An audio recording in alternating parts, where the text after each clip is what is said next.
this APC issue is going somewhere. We just have to keep our finger crossed and see how it's going to turn out at the end of the day. And someone believes that for Bola Tinubu, the chicken has come home to roost, but the entire South will pay steep price for his political miscalculation.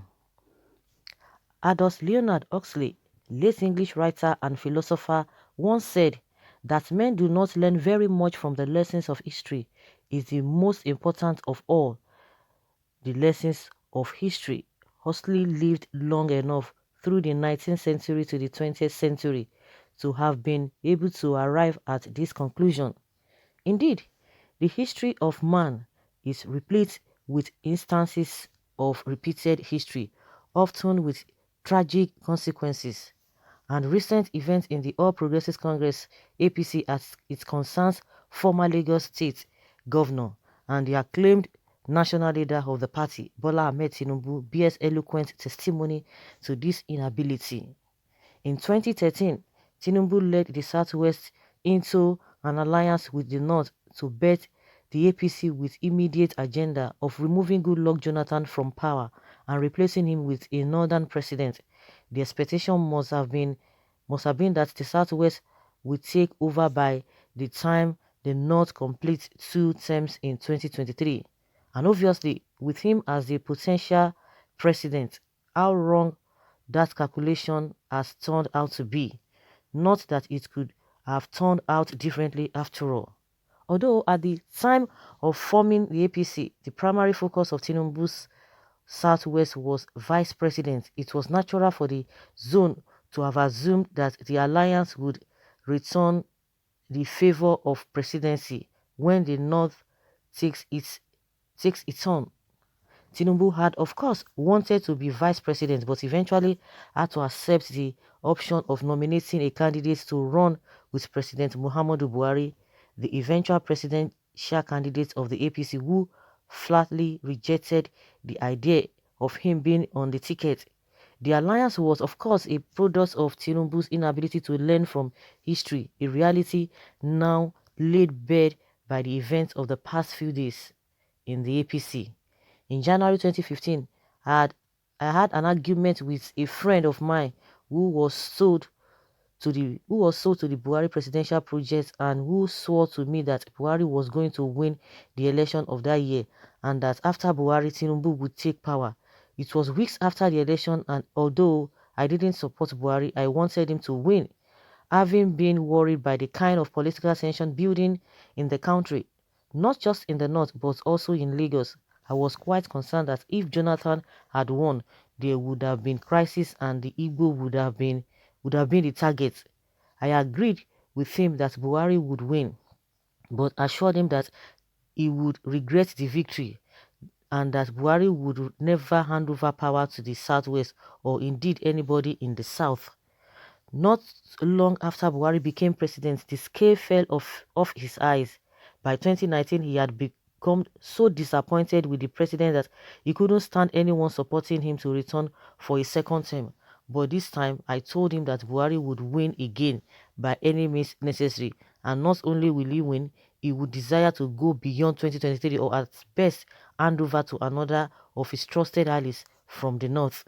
It was an easy call, and it often amazed me that such simple facts appeared to be lost on Tinubu with his acclaimed political sagacity and a retinue of political advisors who had rich history to draw lessons from. Okay, who had rich history to draw lessons from. For a start, the idea of the North will return power to the South was one I couldn't explain, and if Tinubu had availed himself of lessons of history, he could have learned thing or a thing or two from the experience of Dr. Nnamdi Azikiwe, Chief Obafemi Awolowo, MKO Abiola, and so on.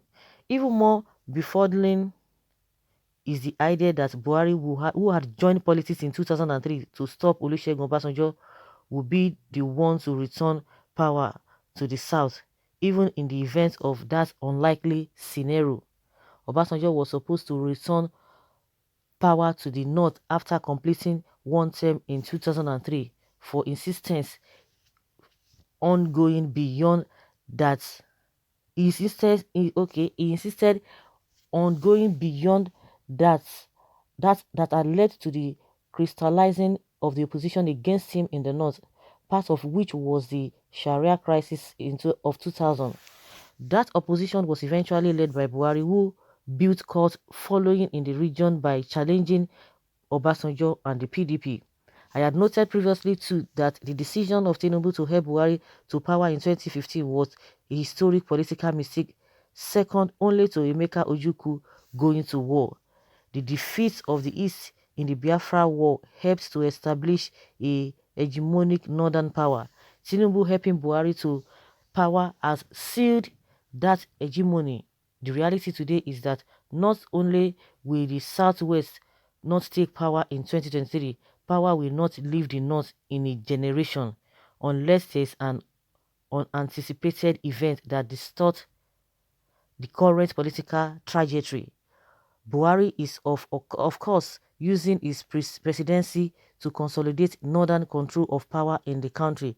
His decision to cede power control of all arms bearing security agencies to the north is no coincidence. Neither is this decision to inflate vote figures in the north in the last election and suppress that of the south. What the president has said by the apparent fictitious result of the 2019 election, which saw vote figures from the north almost double that of the south, is that the north no longer needs the south to retain power, and with the force of arms firmly in their hands, they can afford to produce and reproduce the figures in future elections. Sadly, while this dangerous pattern was being established, Tinubu's foot soldiers chose to become willing accomplices, believing that it was about Alhaji Atiku Abubakar and the People's Democratic Party (PDP). Yes, there is often the argument that Atiku is a northern as much as Buhari. Those who pursue this line of argument, however, fail to realize that Atiku's worldview is pan-Nigeria, and that's the word of difference between him and Buhari. What Tinubu South-West has succeeded in doing by helping Buhari to power is putting the South into a form of political slavery and giving its kind of politics in Lagos, which increasingly creates a gulf between the East and the West. The South would remain ever more vulnerable and at the mercy of the North. Indeed, as it stands, the only serious obstacle to Buhari is the economy, which I imagine will increasingly get worse and ultimately force certain fundamental changes in the polity as a way of avoiding total breakdown of law and order. So guys, this whole thing is really somehow for somebody who they always say praise Jagaban this, Jagaban that, he did this, he did that, professor in politics, professor of politics and what have you. So at the end of the day, he felt, maybe he felt that, oh, times have changed, that all those Azikiwe, Awolowo, Abiola, those their times, maybe times have changed, and Buhari was able to convince them that this and this and that, oh, he's now a reformed person, this and that, and he fell for that. I think that was what really happened. He fell for that. And normally, um Buhari, it was people that introduced them to each other. It's not as if maybe they were really friends and all of that. Maybe he didn't even know him as such, because I could remember Buba Galadima that are falling out of Buhari's carcass, saying that he was the one who was doing the whole work. He was the one who introduced Buhari to many of them. Many of them were not really close to him, but they sold that idea to them that, oh, the man has changed, the man has done this, the man has done that. And at the end of the day, it's like they fell for it, believing that times have changed, people have changed, and all of that. But one thing I just want to say is that no matter how these people plan this whole thing, they are talking about oh, they want to retain power, they want to do this and that. Most especially the issue of insecurity in this country, which everybody is, trying to focus on them, that there's something happening, that there's something they know. That is why this issue of insecurity has not really been challenged, has not really been tackled the way it ought to. It's a deliberate thing. Judging from the way these Fulanis have been going, Fulanis men have been going here and there, doing all manner of things, and nobody cares, nobody arrested them, nobody does anything to them. and the presidency does not say anything. The only thing they will tell you that you have to live with them. Oh, the only thing they will tell you is that no one should defend himself, or nobody should, there shouldn't be a kind of a reprisal. There shouldn't be a kind of retaliation that if you get some of them caught, you just hand them over to the police, and that's all. And we know what it means. Even if they are being handed over to the police, they will be released, and they will continue to do things over and over again. And another example of what people are really afraid of, again, that making people to know that something is really happening somewhere, even in this area of security. You see that this visa, free visa or whatever, that anybody can come into the country, African country, they have access to coming to Nigeria. And who are the people coming? You can't see a very well business people coming to come and invest. The vice president, who is always talking about the ease of doing business in the country, ease of doing business. And at the end of the day, who are the tangible people, who are the reasonable people outside this country who have been coming, apart from these people? These are the so-called S-men, and they have been coming inside the country in their large numbers. We all are witnesses to what has happened. So now I can remember that a lot of people fell in for that, even in the midst of this incompetency that is being portrayed by even this government, even Buhari himself. I'm surprised that those who know better, you know that they are looking for something. It's just all about them. They are just being selfish because they want that the position of presidency. Because I don't believe if somebody is leading you, for you to see somebody is a leader, I don't know what it means for you to see somebody is a leader. The person must have done a lot of things. The only thing that the Southwest will be telling you, oh, Tinubu made a lot of people, he made a Shola, Fashola, Oshibajo, Aregbe, all of them, they'll start counting this and this and that. Is it to mix all of just few individuals? What about the masses at the in general? That is what they will be telling you. Oh, he has built a lot of people. Oh, Ambode, this and that. He was the one that did this. He was the one that brought all these people. He put them to that place. Then what about the society as a whole? Because when you talk about all this presidency, they want to get this region and all of that. It's all about few individuals, not everybody. The unfortunate thing there is that everybody is paying for it. It's not even only in the Southwest. That's the way I'm saying it. Everybody is paying for that. I wouldn't want to say much. Let us even hear what people are saying. Like I said, everybody is going to pay for that. And everybody is paying for it. But believe you me, it's not going to last. Every of their plans, nobody has monopoly to anything.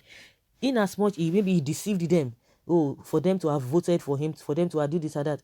The unfortunate thing is that we have a lot of people apart from the Southwest. Even if you go to the Southeast, South, you go to the Middle Belt, they have people who are still working for them. Working for them. Even you want to tell me that these people do not know all of this is because of what they want to eat, stomach infrastructure, because of a little contract they are going to be giving them, little position they want to be giving them. You want to tell me they don't know the in-depth of this whole thing, even after 2019? If they made a mistake in 2015, then what about 2019 again? Where they talk about a rigging and all of that, you see all of them now. Oshomole that we jumping pre. They all know what they did. They all know what they did as far as the 2019 election, was concerned. Okay, this betrayal by Yoruba started a long time ago. They have said so many unpretended things against Igbos, but southern minorities like Benin, Ijo, Ibibios, etc. They relax and thought it is only Igbos they point their arrows towards. Until Jonathan's experience in 2015, the rest is history. When stories of Awolowo's betrayal in 1967 is being told, it looked like tales by moonlight until Tinubu repeated what runs in their bloodline with the help of Tunde Bakari, Soyinka, to complete all-round decision that involves Muslims, Christians, and traditional practitioners in Yoruba land. Zik and Ojukwu were the only reasons why Awolowo was not imprisoned in far north and killed like Abiola. They all broke their hands to see he was released from Calabar prisons. But what did he return for this betrayal? So every South and Southeasterner have to be careful with Southwest. Okay, Tinubu is a self-centered man. When it comes to political selfishness, there is South. When it comes to benefit, there is South, Southeast, almighty Southwest. Okay. It is not news that Yorubas are betrayers Someone says that some brainwashed Fulani slaves like him still believe is in Fulanis. We said before, the rant on us, but what is happening? Him alone will pay the price. The price is apt.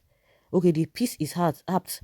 The North will never support Tinubu presidential ambition. He has been blind all along to know this fact. In fact, Buhari is not ready to let power go to southern Nigeria.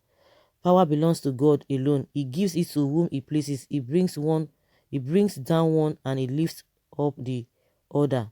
Men propose, but God disposes. Only God has the final say. God has not forsaken Nigeria. He always steps in at the night of time or nick of time, warring us. So guys, let us hear your opinion.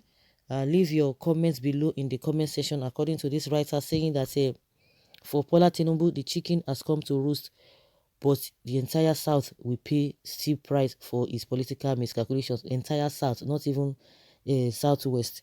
So guys, leave your comment below and let's have your take in the comment section. Thank you.